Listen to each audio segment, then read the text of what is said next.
Hey guys, welcome back to my channel and welcome to this video. So for today's video I'm going to be talking about my favorite books that I read in 2016. And I first of all want to apologize for two things. One of them is the sun is setting, so there's probably like, I don't know, you can probably see the sun hitting in like the background or something, and I want to apologize about that.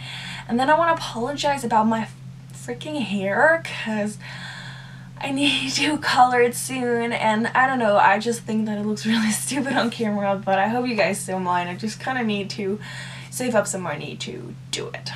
But I have 10 books that I want to mention, and I'm just going to go quickly through them because, yeah, otherwise this video will be way too long. All of these books I read in 2016, but none of them, I believe, or definitely not all of them, were published in 2016. I don't actually know when they were published.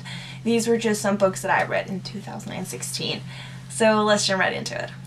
The first book that I read that was one of my favorites was called What We Saw by Aaron Hartzler.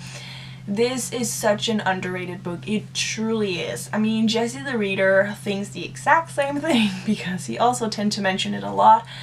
It's so underrated and it's so good, and it has such an important message to everyone. It's been a while since I read it, but it's about rape. So first of all, if you're sensitive to that because, I don't know, it's a topic near you or whatsoever, just a warning out there that this is about rape, but it's super good. This happens in a small town. There's someone is being raped, and basically the most important thing in this book is the message. Like, the message in this book is to have the courage to speak up when you know something is wrong, even though it can affect your relationship with someone. And I will definitely recommend everyone reading it because just in general it's a really good book. The next book that I want to talk about is Highly Illogical Behavior by John Corey Whaley.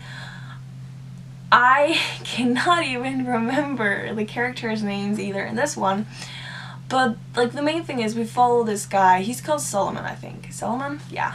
And for some sort of reason he hasn't left his house in years and he doesn't go outside. And then we follow this girl. She has to write an essay about mental illness before she can like get accepted into the school she wants to go to.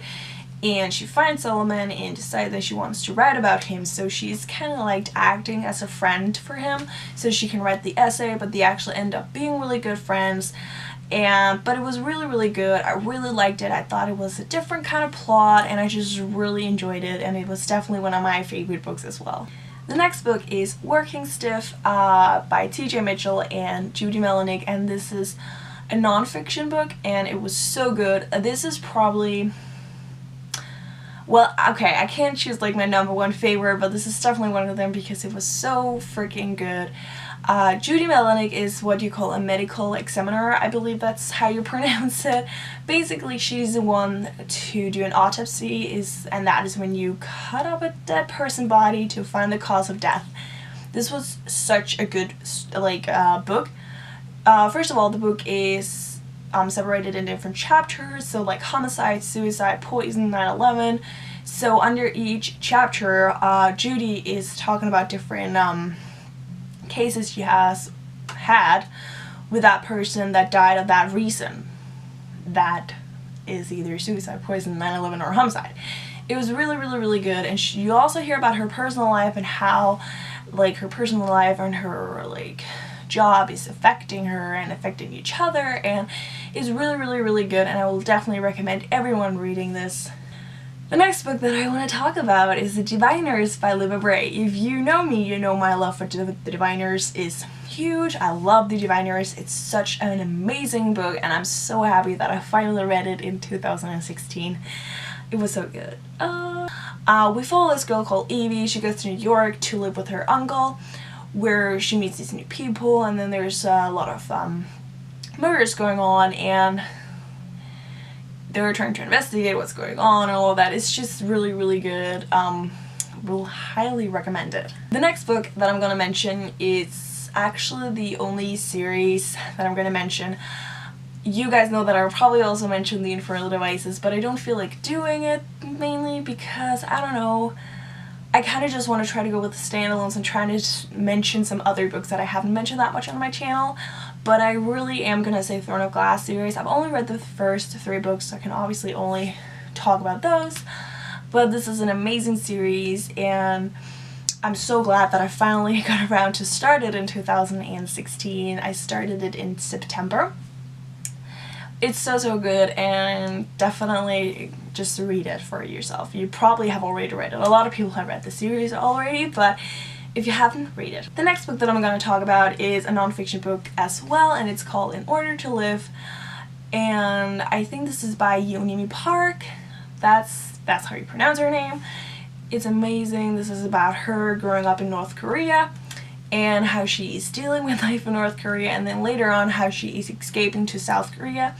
And this is just very interesting, and it's a very emotional read. I definitely thought so, because her mom and her are going through some horrible things to get to South Korea and all of that. It was really good, and I will definitely recommend you guys reading it if you also just in general like to read about North Korea like I do. Then I had to put Fangirl on there by Rainbow Rowell, because I was so surprised by Fangirl. It was so freaking good. I can't even. I was so surprised at how much I actually ended up enjoying this book. Like, it was amazing. Yeah. To say what it's about really quick, we follow Kath. She is starting university. She has a twin sister called Ren. They've always been like together, and now they're kind of like have to separate a bit. And Kath is like having a really hard time adjusting to that, and she's like, she doesn't really go out and get any new friends, and then she meets this guy called Levi, and yeah, true love, you know? The next book is called Baby Doll, and this was also like a really good book for me. I feel like this was amazing, just up my alley, just type of book that I really like. And this is about a girl that I cannot remember her name because it's been a while since I read it, but the story kind of starts with they've been kidnapped for 8 years and now they're escaping. That's how the story starts, and we basically hear who the kidnapper is. We hear about how she's dealing with the things afterwards and how her daughter's dealing with it. And you also hear it from like different perspectives. You hear it from her mom's perspective, her twin sister, herself, and also the kidnapper's perspective, and it was really good. So yeah, I will definitely recommend that as well. The next book that I'm going to talk about is The Night Circus by Erin Morgenstein. This was so good as well. I have a hard time actually trying to say what this is about. I have a very hard time trying to explain it because I feel like there's so much going on, but it's about a circus and there are different people, and it's about this competition going on with 2 that have to like go against each other, and then things are getting really complicated, but it's so, they don't have to go up against each other. That sounded kind of wrong. It's not like a battle thing, but there's just this competition going on, and then everything just gets complicated, but it was really good. The last book that I want to mention is The War That Saved My Life. This was amazing. This is about this girl and her little brother. They're not very old. They're getting sent away because of Second World War have started and all of that, and they get sent away to this older woman, and they're living with her, and they have a really hard time adjusting the way that she is because they've been used to something completely else. I have a review for it that I will link down below so you can go check that out, but it was amazing. So those were some of my favorite books in 2016. I have a lot of books that I just in general have loved, but these were 10 of my favorites. So I hope you guys enjoyed this video, and I will see you guys in my next one. Bye!